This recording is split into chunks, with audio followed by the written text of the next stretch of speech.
Bismillahirrahmanirrahim. Assalamualaikum warahmatullahi wabarakatuh.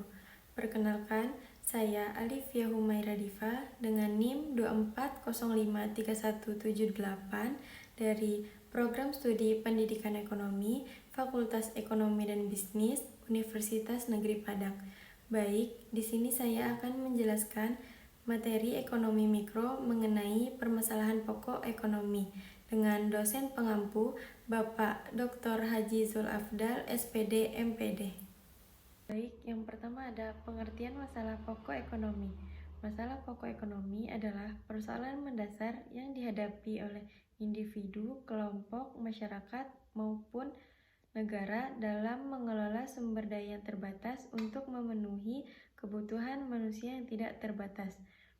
Sumber daya seperti bahan baku, tenaga kerja, waktu, dan modal itu sifatnya terbatas atau langka, sedangkan kebutuhan manusia terus-menerus berkembang dan meningkat, baik dalam jumlah maupun jenisnya.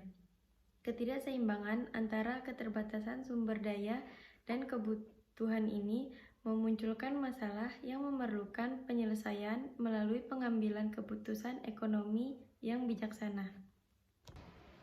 Dan selanjutnya, ada 3 aspek utama yang menjadi inti permasalahan pokok ekonomi. Yang pertama, apa yang akan diproduksi. Aspek ini berkaitan dengan keputusan tentang jenis dan jumlah barang serta jasa yang harus dihasilkan.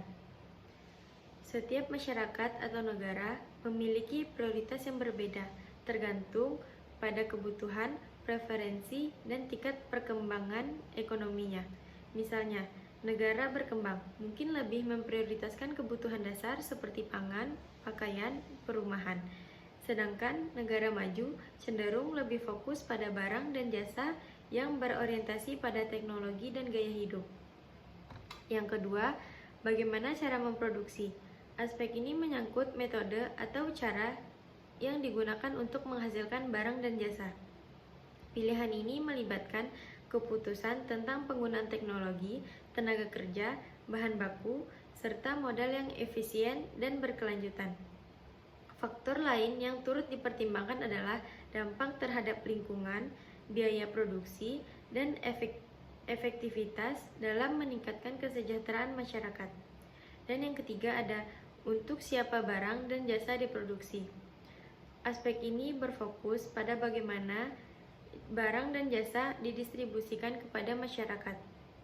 Faktor-faktor seperti pendapatan, kekuatan daya beli, dan kebijakan distribusi sangat mempengaruhi siapa yang dapat mengakses barang dan jasa tersebut. Tujuannya adalah untuk memastikan bahwa kebutuhan masyarakat terpenuhi secara merata tanpa mengabaikan prinsip keadilan sosial. Dan selanjutnya, ada permasalahan pokok ekonomi secara klasik. Permasalahan pokok ekonomi secara klasik terbagi menjadi 3. Yang pertama, produksi. Produksi menjadi fokus utama dalam ekonomi klasik karena berkaitan dengan bagaimana barang dan jasa dihasilkan untuk memenuhi kebutuhan manusia. Permasalahan dalam produksi meliputi sumber daya yang terbatas, pilihan teknologi, peningkatan produktivitas. Ekonomi klasik percaya pada mekanisme pasar bebas di mana produsen bebas menentukan apa yang akan diproduksi berdasarkan permintaan pasar. Yang kedua, distribusi. Distribusi berkaitan dengan bagaimana barang dan jasa yang dihasilkan dalam perekonomian didistribusikan di antara anggota masyarakat. Dalam pandangan klasik, distribusi tergantung pada kontribusi individu terhadap produksi, yang dinilai melalui upah tenaga kerja, sewa tanah, keuntungan modal.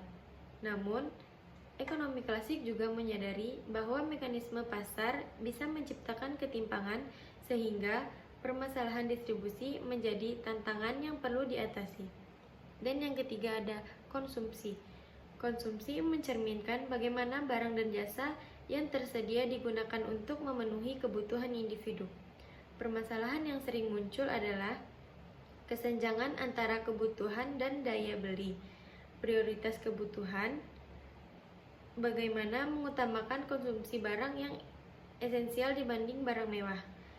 Ekonomi klasik menekankan pentingnya konsumsi untuk mendorong permintaan dan pertumbuhan ekonomi, tetapi juga mengingat akan bahaya overkonsumsi yang dapat menyebabkan ketidakseimbangan ekonomi. Dan selanjutnya ada permasalahan pokok ekonomi secara modern. Yang pertama ada ketimpangan pendapat dan kekayaan. Ketimpangan ini mengacu pada perbedaan besar dalam pendapatan dan kekayaan antara individu, kelompok, atau negara.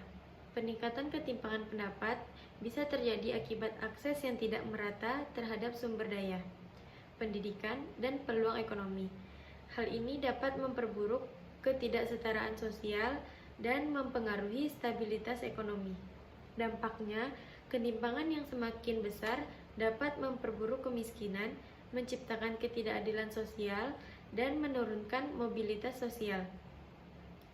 Selain itu, ketimpangan juga dapat memperburuk ketegangan sosial dan politik. Yang kedua, pengangguran. Pengangguran adalah masalah ekonomi yang terus ada, baik dalam bentuk pengangguran struktural, siklis, atau friksional.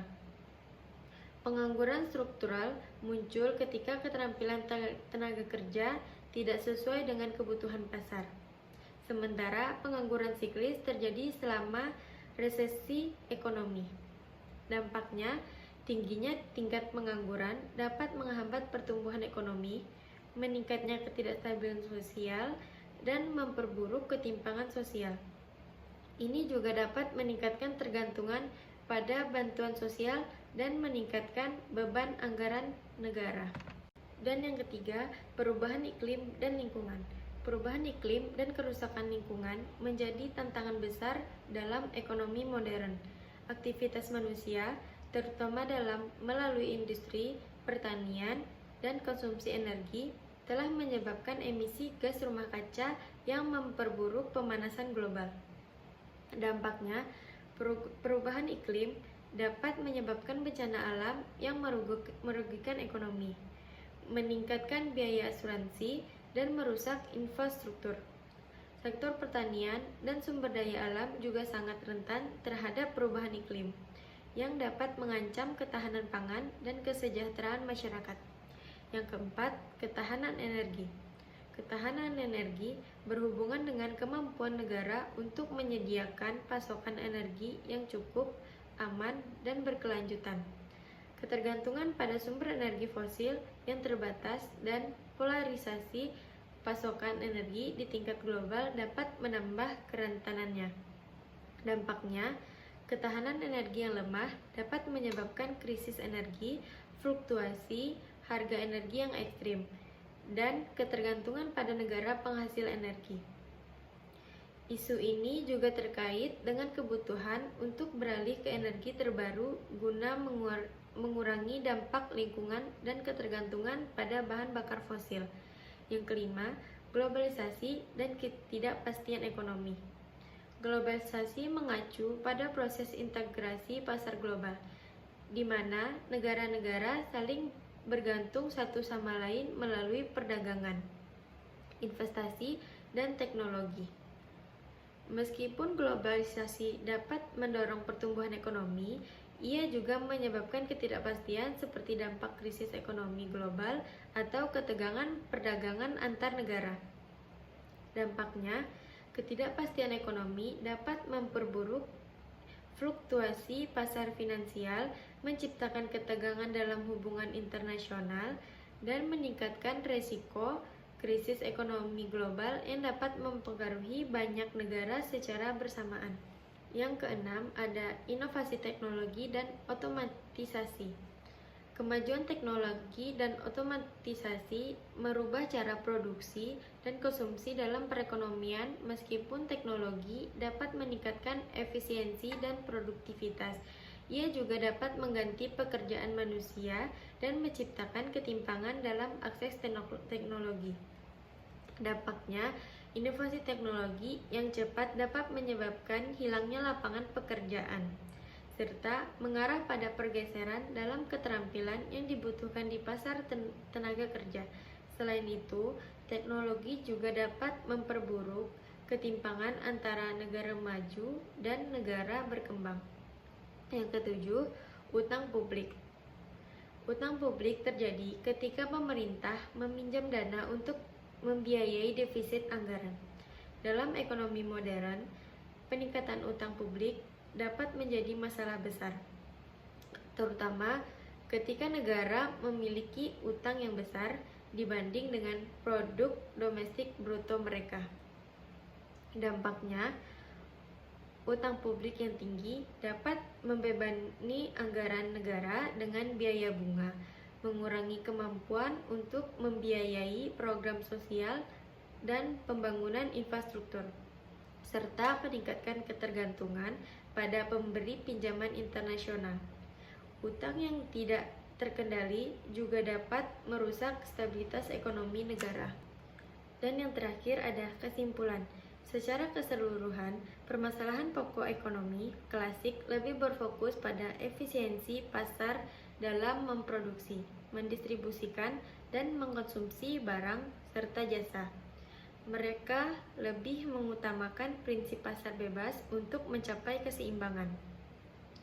Di sisi lain, permasalahan pokok ekonomi modern lebih menekankan pada tantangan global yang melibatkan ketimpangan, lingkungan, teknologi, dan ketidakpastian ekonomi.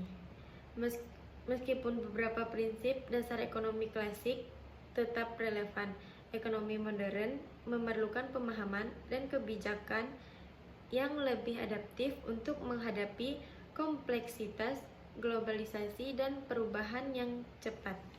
Sekian dari saya. Assalamualaikum warahmatullahi wabarakatuh.